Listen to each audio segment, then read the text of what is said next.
Estamos de volta e hoje o Justiça em Questão fala sobre questões de gênero. Pessoas trans constroem sua identidade social em conformidade com o gênero oposto ao de seu sexo biológico. Por isso, o nome civil ou o corpo podem ser motivos de vergonha e constrangimento. Felizmente, esse cenário pode ser revertido. O repórter Eduardo Júnior conversou com pessoas que decidiram buscar a realização pessoal e mostra como esse desejo pôde ser amparado pela lei. No meio dessa multidão, olhamos e enxergamos homens e mulheres. Mas cada pessoa precisa se identificar com seu próprio corpo, com o gênero. E nem todo mundo vive em sintonia com a realidade biológica na qual nasceu. Ela pode ser cisgênero, ou seja, quando há uma concordância entre o gênero e o sexo biológico, ou transgênero, quando não há essa concordância entre o corpo e como a pessoa se reconhece.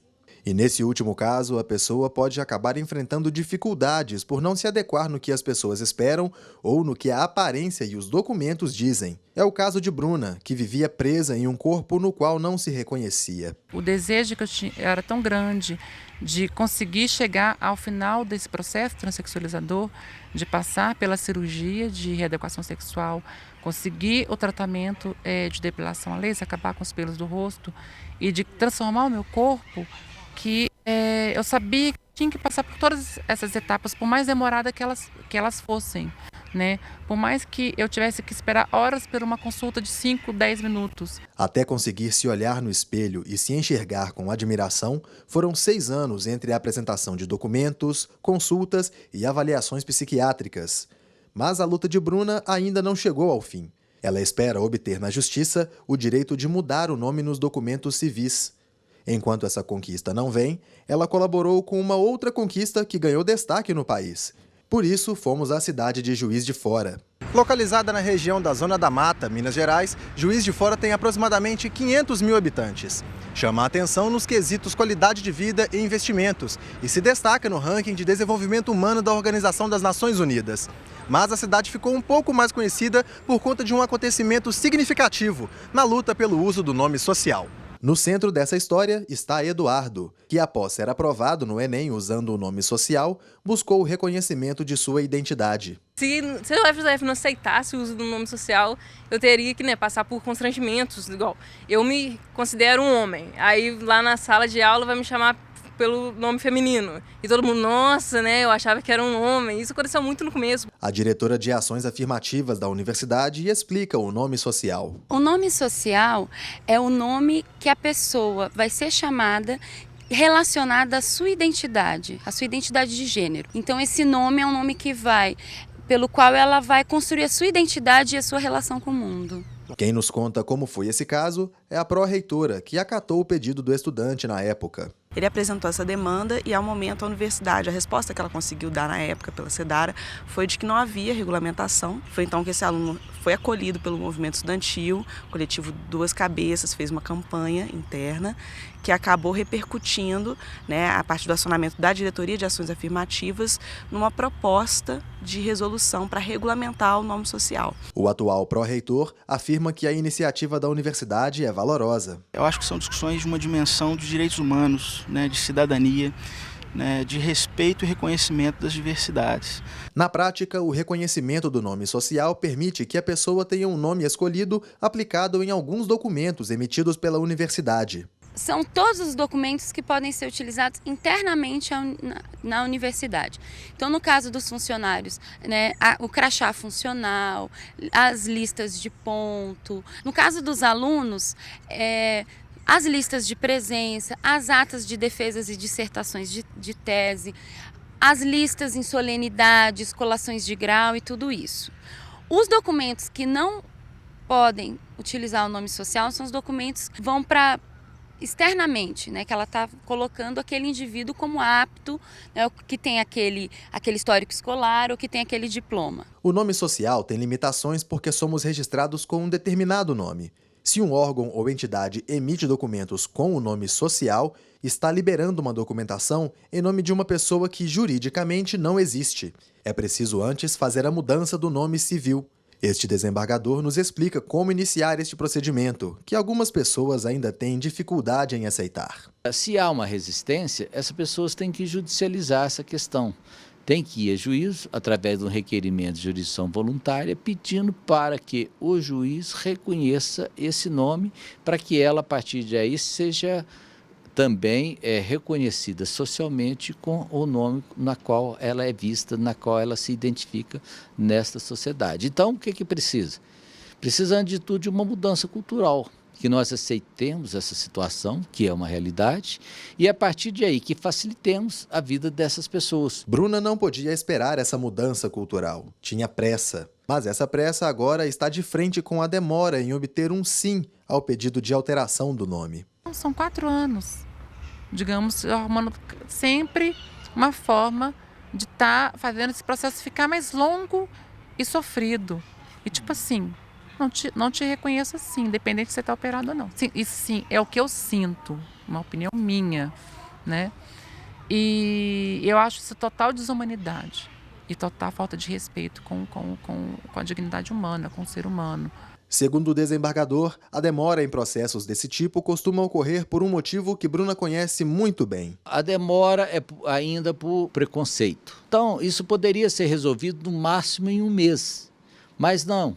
Acaba demorando, porque o juiz, às vezes, pede assistência social, pede a participação do psicólogo, uma questão que já foi solucionada antes da pessoa ingressar em juízo, porque ela já, às vezes, já participou, teve o psicólogo na presença dela, já teve assistente social. Eu já conversei com um transexual, na qual ele falou, eu não consigo emprego, porque na hora que eu apresento, ela tinha fisicamente, ela era linda, mas a hora que eu olhava o documento e olhava o corpo físico, a pessoa falava, pode deixar que eu vou te dar um retorno. E esse retorno nunca mais vinha. Por quê? Porque a pessoa tinha ainda esse preconceito. Então, se nós andarmos rápido, nós vamos evitar que isso aconteça, que essas pessoas voltem o mais rapidamente para a sociedade. É um exercício de cidadania.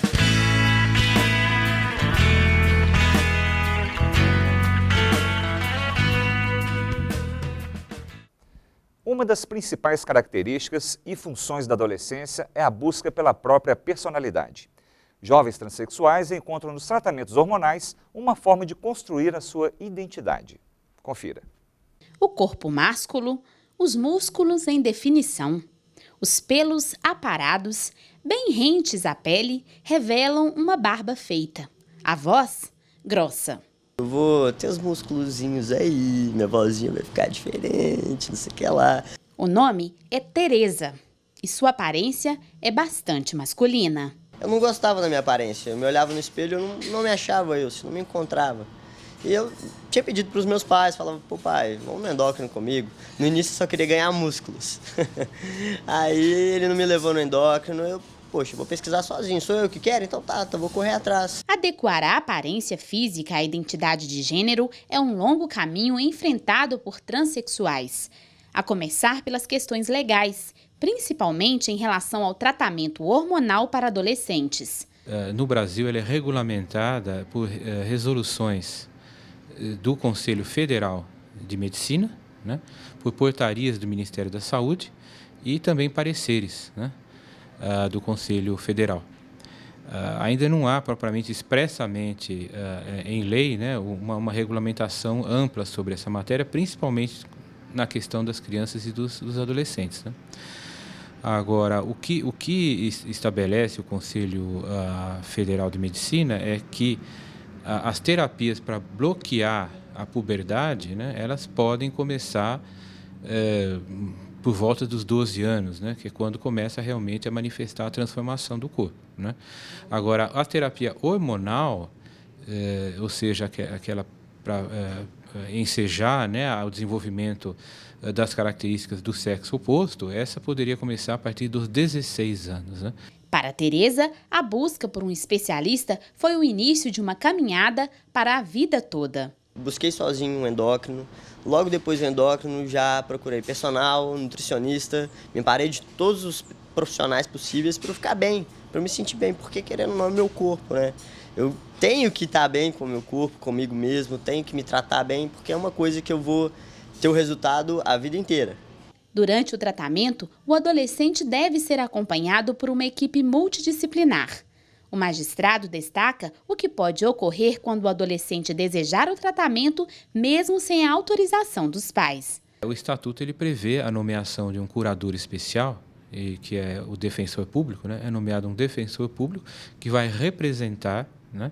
Vai assistir essa criança, esse adolescente, quando houver uma diferença de entendimento entre o que ele deseja e o que os pais desejam. Nesse caso, então, aí caberá ao Poder Judiciário, né, decidir qual a melhor solução naquele caso concreto, evidentemente, apoiado em laudos médicos, psicológicos. Tereza Brant só começou o tratamento hormonal após a maioridade, mas antes disso, tentou mudanças que nem de longe preenchiam o conflito entre o corpo e a mente. Chegou um momento que eu falei, poxa, não aguento mais ficar assim. Eu cortei o cabelo, já tinha feito de tudo. Mudei a roupa, o estilo do cabelo várias vezes. Nada me deixava com o rosto que eu queria ter, com o corpo que eu queria ter. Então foi nessa época que eu comecei a pesquisar mesmo.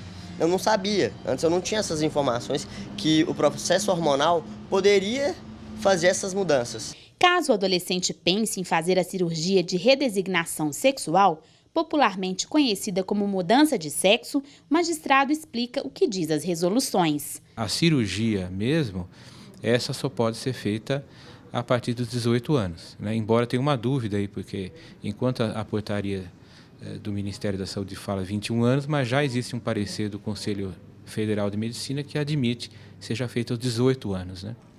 Mas já maior de idade, né? Porque 18 anos é quando completa a maioridade. Sobre as mudanças conquistadas nos âmbitos psicológico e físico com o tratamento hormonal, Tereza só tem a comemorar. Segue a carreira de modelo e tem um videoblog com uma amiga, o Ela ou Ele, na rede social YouTube. E deixa um recado para quem pensa que hormônios podem fazer milagres de um dia para o outro. Você vai a dica pra galera. Sempre se amparar de um profissional antes de qualquer coisa, hein, gente? Não é receita da perfeição, não. Vocês estão muito enganados. Gente, hormônio é uma coisa muito maluca. Tem que tomar cuidado.